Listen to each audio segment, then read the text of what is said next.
Hey, what is up guys? This is Nishi from MST.TV here, back with another Market Watch episode. Today we're taking a look at some cards currently trending on the market because of their upcoming usage within certain decks. We have a few big things happening over the next couple of months. There's all of the reveals for Terminal World 2 and the Quarter Century Trinity box. We have cards coming out in Supreme Darkness, which is the next set coming to the TCG. And then of course Crossover Breakers will be out here in just a month or so. Now that said, both casual and competitive players are hyped, as not only are the upcoming meta decks really cool, but there's some awesome support going around for older themes as well, and so naturally players are wanting to be ahead of the curve and are looking to pick up cards now, which is causing several different buyouts and price spikes all over the market. Let's get started. Alright, kicking things off, let's take a look at Mul Charmy Peria. So Peria has never really been like a cheap card, but it's also never been as pricey as something like Fuwalos or Fiendsmith Engraver. When the Infinite Forbidden came out, I believe we already knew about Fuwalos, and just looking at them as generic cards, right, we all sort of agree that Fuwalos is objectively better. At the same time, Peria wasn't particularly strong when it came out. It had its applications against Snake Eye, and it was good against something like Fluwanderies, but it wasn't this insane game-winning card the way that Fuwalos feels. Now, however, Peria is actually getting quite a bit of attention, and I believe it's largely because of the upcoming Ryziel deck. Even though Fuwalos is probably going to be better into most of your matchups, Peria can be a really strong card against Ryziel. Regardless of which Mul Charmy you drop on them early on in the turn, they're going to still build a small board. I believe that Peria actually gives you more cards than Fuwalos does, depending on the combo they go for, and so we could see an uptick in the usage of Peria once Crossover Breakers comes out. Of course, that is assuming that Ryziel will be dominant here in the TCG the same way that it was in the OCG, but of course the games are very different, and that's never really a guarantee. Anyways, Peria has historically been around $50 for most of its existence, but over the last few weeks we've actually seen the card shoot up, and it's now currently sitting at $80 per copy. Obviously an insane price spike, though I think that given that Fuwalos is still at $120, this doesn't look as bad in comparison, given how popular hand traps and these max C sort of cards are, and the fact that the card shouldn't be reprinted until the 2025 tins. I could definitely see the card maintaining its current price and being a very expensive card for the foreseeable future. Speaking of unexpected price jumps, the next card we have here is Original Sinful Spoils. So this card is a really strong card. You send a face-up card of yours to summon a level 1 fire from your deck, or you can banish it from your graveyard, search for a level 1 fire, and then return a Snake Eye or Diabellstar monster to the bottom of your deck. Of course, this is a really important card for the Sinful Spoils engine, as it's one of the important cards that you want to set off of Diabellstar, and it really brings together the Snake Eye, Sinful Spoils, and Fire King cards into this fully cohesive strategy. Now, Original was reprinted in the 2024 tins as a secret rare, and for the most part this card has been viewed as basically bulk. It was always just something that's been run at only one, and it was just an ultra in a core set, so it wasn't that crazy of a card that you'd have to go out and look for. However, with the Quarter Century Bonanza set, basically everyone has access to Wanted, Diabellstars, and Bonfires, and since the Fire Kings are from a structure deck, the deck is actually really cheap to put together if you aren't playing the Azamina package. That said, Original has become sort of the odd piece out, and it's something that wasn't reprinted that a lot of players now need to go out and find in order to complete the deck. Oddly enough, this caused the card to jump up in price really unexpectedly, with the Original Ultras at around $8, with the Secrets at $10 but quickly jumping up to $15 with very few listings available on TCG Player at the time that I'm recording this. Definitely an unexpected price jump, but it does make sense looking back at what was all reprinted. Definitely wait for the price to cool down a bit before you try to pick up this card, as players are going to be listing their copies and trying to take advantage of the hype over the next couple of weeks. I'd expect this card to settle at around $5 for either printing. Okay, so this is a really random one. It's Necros of R Bear. So this is actually a Necros support card that came out well after Necros were meta relevant. This card came in Ghost from the Past, which was 2021, while Necros support was originally in the Secret Forces, which was 2015. Of course, R Bear was never enough to make the deck meta relevant again, as it just didn't really fit with the theme. This card lets you discard this card and then tribute 2 Necros monsters to send the same number of Necros cards from your deck to the graveyard, and then while it's on the field, you can tribute a monster from your hand or field to negate a monster effect and banish that card. So of course, we did just have new Necros support confirmed to be coming in Terminal World 2 over in the OCG, so we should be getting some sort of set like Terminal Revenge where we have the Necros cards imported. The interesting thing is that the new cards actually make use of R Bear. You can get 2 Necros main deck monsters onto the field, the new ones summon themselves out really easily, you tribute them with R Bear, and then send some ritual spells to the graveyard. Since you control no monsters now, you can banish the spells to search for new replacement ones, and then one of the other new cards lets you add all of your banished Necros cards back to your hand, which just honestly seems kind of ridiculous. Anyways, I don't know if it's enough to make Necros even a little bit meta relevant. They'll most likely just be sort of a rogue deck, but it's a really cool boost for the deck nevertheless. With Necros, a few of the key cards did get reprinted in the Quarter Century Bonanza, but R Bear didn't, as it has just 1 printing, and so we've seen that printing jump up to around $5 per copy.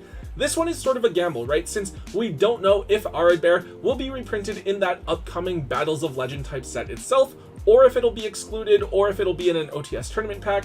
With this card being just a one of, and the rest of the deck actually being pretty cheap, I think this isn't a bad card to pick up a copy or 2 of, just in case it gets any higher.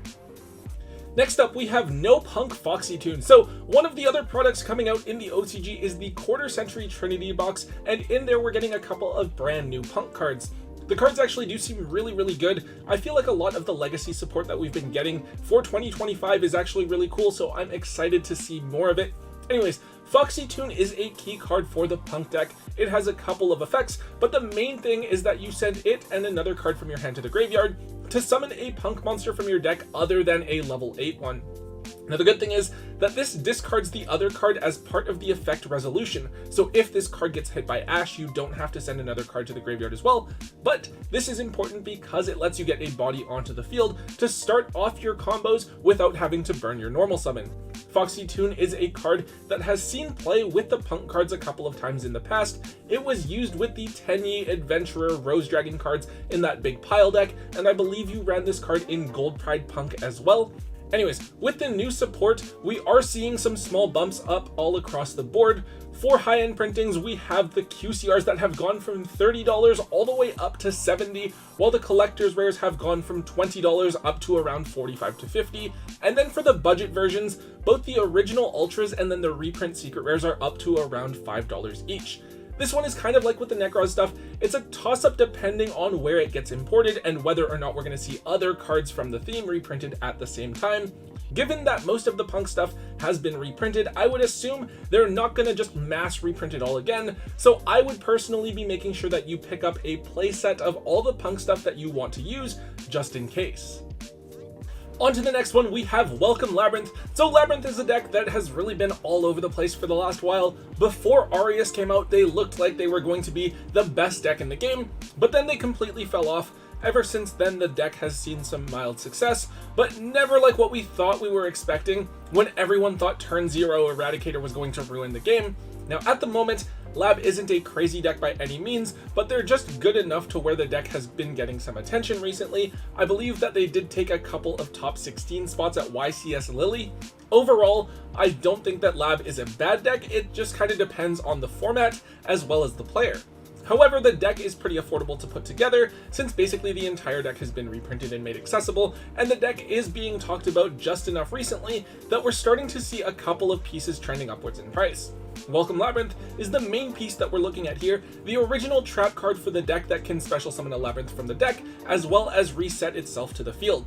Now, out of all the cards for the deck, Welcome Labyrinth has gone quite a while without getting a reprint, so we are starting to see both of its secret rare printings and the original Ultra trending upwards, and they're each sitting at around $4 to $5 each. However, the big jump has been with the QCR, which was sitting right around $100 before, but is now up to around $150 to $200.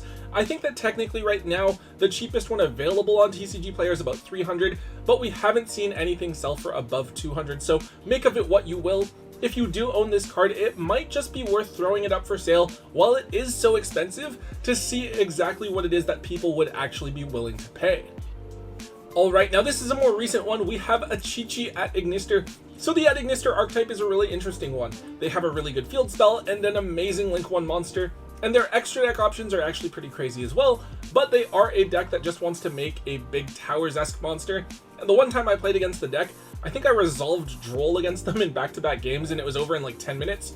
Anyways, we do have some new Atignister cards confirmed to be coming in Alliance Insight, which is the next core set coming after Supreme Darkness, and it looks like they're getting some really cool cards. I don't know if it's going to change the deck all that much, or maybe the cards will just end up being used by Malice rather than Atignister, since I don't think there were any restrictions on the card, but who knows. Anyways, most of the Atignister cards have been reprinted, and on top of that, the deck was never really meta relevant at all, so most of the cards are actually pretty affordable. We are seeing a little bit of a bump up with some of the original print Atignister cards. Here we're taking a look at Achichi, which is a Stratos for any level 4 or lower Atignister monster on normal or special summon, which is pretty good with the deck's ability to spam monsters out onto the field.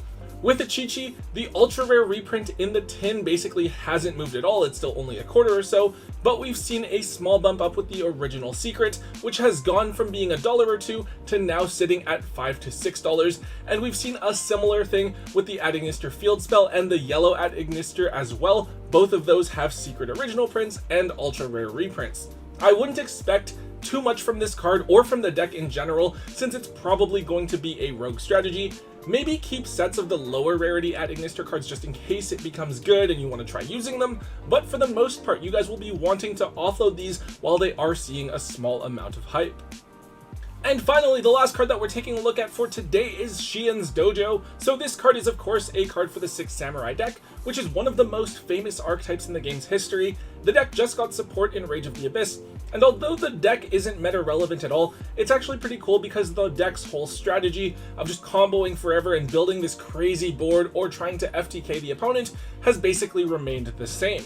Shens Dojo is a card that didn't see much play before, but from the replays and lists that I've seen running around online, I believe it's something that now gets played at 2 to 3. This card helps to generate Bushido counters when a 6 Samurai is summoned, and it can summon a Samurai from your main deck, but it does have to send itself to the graveyard in order to do so, so you don't get the same like infinite number of counters that you would have had with Gateway. Nevertheless, it's still a good card that can help with building boards, and it isn't locked into any sort of once per turn restriction. Now price-wise, Shens Dojo is a card that has spiked like crazy despite not being particularly good, but rather just because of its scarcity. The card's original super rare printing from Extreme Victory is around $15 to $20, not too crazy or unheard of. However, the crazy thing is that it's structured at common printing is up at $10 each, and then even the Spirit Warriors super rare, which most of us did assume just was bulk and we threw it out, is now also into the double digits. If you can, this is a great card to try and dig up out of your bulk and offload now while it's seeing some pretty ridiculous hype.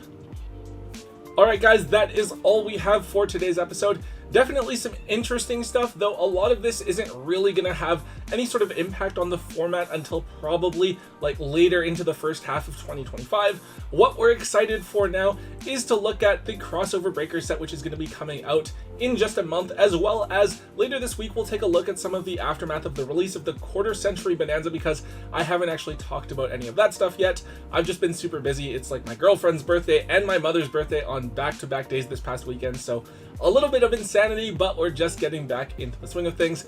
Anyways guys, if you did enjoy today's market watch, please make sure you let me know by hitting that thumbs up button. Make sure you leave a comment in the comment section down below. Hit subscribe if you haven't already, and until next time guys, don't forget to hold on to your MST.TV.